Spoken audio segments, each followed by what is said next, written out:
اگر کوئی بندہ چوری کر لے تو چوری کا لیبل اس کے سر متھے چڑھ جاتا ہے اور لوگ اسے حقارت سے دیکھنے لگتے ہیں. جہاں جاتا ہے نا اسے عزت نہیں ملتی, لوگ اسے ذلیل و رسوا کرتے ہیں کیونکہ چوری کی ہے نا اس نے. اب اگر وہ بندہ چوری کرتے ہوئے رنگے ہاتھ پکڑا جائے تو چوری کا لیبل تو اس کے متھے چڑھ گیا, لیکن اگر وہ معافی مانگ لے اور کہہ دے کہ ہم سچی پکی توبہ کرتے ہیں, آج کے بعد ہم چوری نہیں کریں گے, آج لہٰذا مجھے چھوڑ دیا جائے, تو اسے معاف تو کر دیا جاتا ہے, اس سے چھوڑ تو دیا جاتا ہے, لیکن چوری کا لیبل اس کے متھے پر جو چڑھ گیا اسے مٹایا نہیں جاتا, اسے کوئی مٹاتا نہیں, بس معاف کیا جاتا ہے. اور پھر بندہ جب اپنے معاشرے میں, اپنی مارکیٹ میں, اپنی بازاروں میں اپنے دوست احباب کے پاس جاتا ہے, جو لوگ جان رہے ہوتے ہیں کہ اس بندے نے چوری کی تھی, تو اسی شک کی نظر سے دیکھا جاتا ہے جیسے کہ ابھی اس نے چوری کی ہو. یعنی اسے معاف تو کیا جاتا ہے لیکن اس کے چوری کے لیبل کو صاف نہیں کیا جاتا. اسے زندگی بھر پھر لوگ شک کی نظر سے دیکھتے ہیں کہ یہ ہے جس نے چوری کی تھی, یہ وہی چور ہے جس نے چوری کی تھی.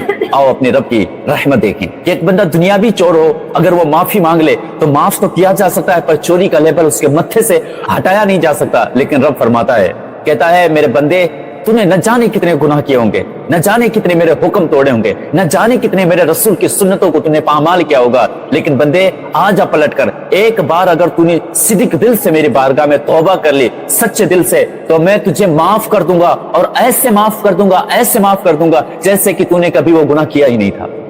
دنیا والے ہمیں معاف کرنے کے لیے تیار نہیں, اگر معاف کر دے تو پھر شک کی نظر نہیں ہٹاتے, پوری زندگی شک کی نظر سے پھر اس شخص کو دیکھا جاتا ہے. لیکن اللہ کہتا ہے کہ آ جاؤ, آ جاؤ, آ گئے تو پھر ایسے معاف کر دوں گا جیسے تم نے ابھی ماں کے پیٹ سے جنم لیا ہو.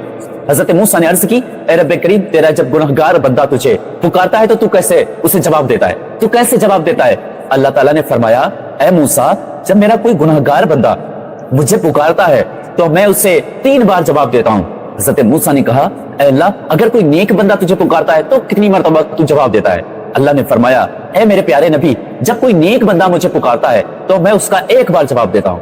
اللہ اکبر. حضرت موسیٰ حیران ہوئے, اے سبحان و تعالی, آخر گنہگار بندے کو تو 3 بار جواب دیتا ہے اور اس نیک بندے کو 1 بار جواب دیتا ہے, آخر ایسا کیوں؟ اللہ فرماتا ہے, موسیٰ سنو, کیونکہ نیک بندہ جو ہے اسے اپنے اعمال پر ناز ہے کہ میرے اعمال مجھے بخشوا لیں گے, کیونکہ نیک ہے جو وہ. اس وجہ سے موسیٰ وہ جب مجھے پکارتا ہے تو 1 بار کہتا ہوں, ہاں میرے بندے میں حاضر ہوں. لیکن اے موسیٰ, جب میرا گنہگار بندہ, میرا مجرم بندہ جب مجھے کہتا ہے یا ارحم الراحمین, یا اللہ تو کہاں ہے, تو اللہ کہتا ہے موسیٰ میں 3 بار اس کا جواب دیتا ہوں, مانگ میرے بندے میں حاضر ہوں, مانگ میرے بندے میں حاضر ہوں, مانگ تجھے کیا چاہیے. کیونکہ اسے صرف میری رحمت پر ناز ہوتا ہے, نہ کہ اسے اپنے اعمالوں پر ناز ہوتا ہے. ہم کروڑوں بندے ہو کر اس اکیلے رب کو یاد نہیں کرتے, لیکن وہ اکیلا رب ہو کر کے اپنے ہر بندے کو 70,000 ماؤں سے زیادہ پیار کرتا ہے. کتنا رحیم ہے, کتنا کریم ہے, کتنی تعریفیں کروں. سبحان اللہ, پاک ہے وہ ذات. بنی اسرائیل میں بہت بڑا قحط, سخت قحط پڑ گیا, جس کی وجہ سے زمین سوکھ گئی تھی, درخت مرجھا گئے تھے, بچے بھوک سے بلکنے لگے تھے, رونے لگے تھے, چیخنے چلانے لگے تھے. یا اللہ, اب کیا ہوگا؟ سارے بنی اسرائیل کے لوگ جمع ہوئے حضرت موسیٰ علیہ السلام کے پاس اور کہا, اے اللہ کے نبی, آپ دعا کریں اللہ سے کہ وہ ہمارے قحط کو دور کرے, آپ دعا کریں اللہ سے کہ وہ آسمان سے بارش کو نازل کرے تاکہ ہماری بھوک, ہماری پیاس مٹ سکے. حضرت موسیٰ علیہ السلام نے ساری قوم کو جمع کیا, اور جمع کرنے کے بعد سب سے کہا, اپنے اپنے ہاتھ اٹھاؤ. سارے ایک صحرا کے اندر جمع تھے, سب نے اپنے اپنے ہاتھوں کو اٹھایا. حضرت موسیٰ نے بھی اٹھایا, اور حضرت موسیٰ اپنے ہاتھوں کو اٹھا کے کہہ رہے تھے, اے اللہ, ہم تیری رحمت کے طلبگار ہیں, اے اللہ, ہم تیری رحمت کے طلبگار ہیں, اللہ رحمت کی بارش برسا دینا. حضرت موسیٰ نے دعا کی, لیکن آسمان خاموش تھا, نہ بادل تھے نہ بارش تھی, کوئی جواب نہ آیا. کچھ دیر بعد حضرت موسیٰ علیہ السلام حیران ہو گئے اور عرض کرنے لگے اپنے رب سے, اے اللہ, اے رب کریم, میں اتنی دیر سے دعا کر رہا ہوں لیکن آسمان سے کوئی بارش نازل نہ ہوئی, کوئی بارش ابھی تک نہیں اتری, آخر کیا ماجرا ہوا؟ اللہ نے فرمایا, بنی اسرائیل جمع ہیں, ان میں سے ایک بندہ ایسا ہے جس نے 40 سال ہو گئے ہیں میری عبادت نہیں کی, جس نے 40 سال تک مجھے ناراض کرتا رہا. اور اے موسیٰ, وہ بندہ آج بھی تمہارے اس مجمع کے اندر جمع ہے, ابھی بھی اس نے توبہ نہیں کی ہے, ابھی بھی وہ مجھے ناراض کر رہا ہے, ابھی بھی وہ اپنے گناہوں پر ڈٹا ہے. تو اے موسیٰ, جب تک کہ وہ توبہ نہ کر لے گا, جب تک کہ آپ کے مجمع سے باہر نہ چلا جائے گا, اے موسیٰ, ہم تمہاری قوم پر بارش نہیں اتارنے والے.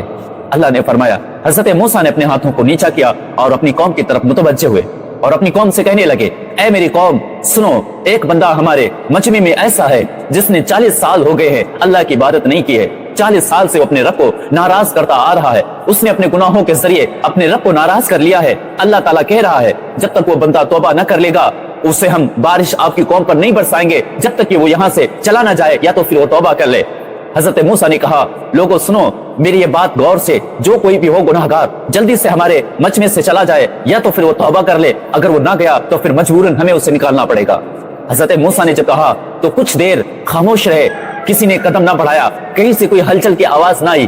اچانک دیکھا کہ کالے کالے بادل آ گئے سر پر، بارش برسنے لگی، موسلادھار بارش ہوئی۔ حضرت موسیٰ حیران ہو گئے، عرض کی اے سبحان و تعالی، نہ کوئی گیا نہ کوئی آیا، آخر تو نے بارش کیوں برسا دی؟ کیسے رحمت کی بارش ہونے لگی؟ تو کہتا تھا کوئی گناہگار ہے، کسی نے توبہ بھی نہ کی، اے اللہ ماجرا کیا ہوا؟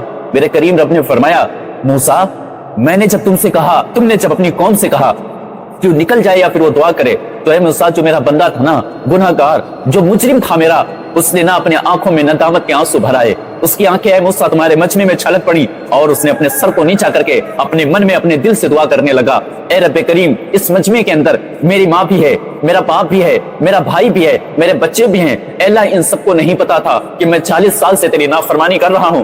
اے اللہ اگر موسیٰ علیہ السلام نے مجھے نکالا اس مجمع سے یا میں خود اس میں سے نکل کر گیا تو اللہ بڑی رسوائی ہو جائے گی، اللہ آج مجھے شرمندگی سے بچا لے، اللہ رسوائی سے بچا لے۔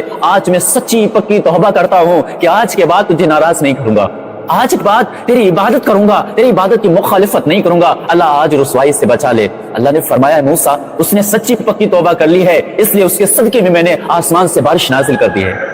حضرت موسیٰ نے کہا اے اللہ میں دیکھنا چاہتا ہوں وہ تیرا برگزیدہ بندہ کون ہے جس نے توبہ کر لی، اس کے صدقے میں تو نے بارش نازل کر دی۔ اے قربان جائیں اپنے سونے رب کی ذات پر۔ اللہ نے فرمایا موسیٰ جب تک کہ وہ گناہگار رہا، جب تک کہ وہ گناہ کرتا رہا، تب تک تو ہم نے اسے رسوا نہ کیا، اسے چھپائے رکھا۔ اے موسیٰ اب تو ہمارا وہ دوست بن گیا ہے، اب اسے میں کیسے رسوا کر سکتا ہوں، کیسے رسوا کر سکتا ہوں؟ یارو یہ رب ہے ہمارا جو اپنے بندے کو رسوا نہیں کر سکتا۔ اس عبارت سے یہ سبق حاصل کرے کہ اللہ گناہ کے بعد جو بندہ گناہ کرتا ہے اس کے بعد وہ توبہ کر لے، توبہ کے بعد اللہ کریم کبھی بھی اپنے بندے کو رسوا نہیں کرتا، کبھی بھی دنیا والوں کے سامنے وہ شرمندہ نہیں کرتا۔ آپ غور کریں اس واقعے پر کہ اس بندے نے کیا کہا، اپنے رب سے کیا دعا مانگی کہ اے اللہ یہاں پر میرے ماں باپ بھی ہیں، میرے بھائی بہن بھی ہیں، میرے بچے بھی ہیں، اللہ آج اس رسوائی سے بچا لے۔ میرے عزیز میرے پیارے بھائیوں آپ غور کریں کہ میدان محشر میں کیا ماجرا ہوگا، کیا نظارہ ہوگا میدان محشر میں کہ اللہ تعالیٰ ہر بندے کو اس کے اعمال کی کاپی، اس کے اعمال کی ڈائری اس کو تھما دے گا اور کہے گا پڑھ کے سناؤ۔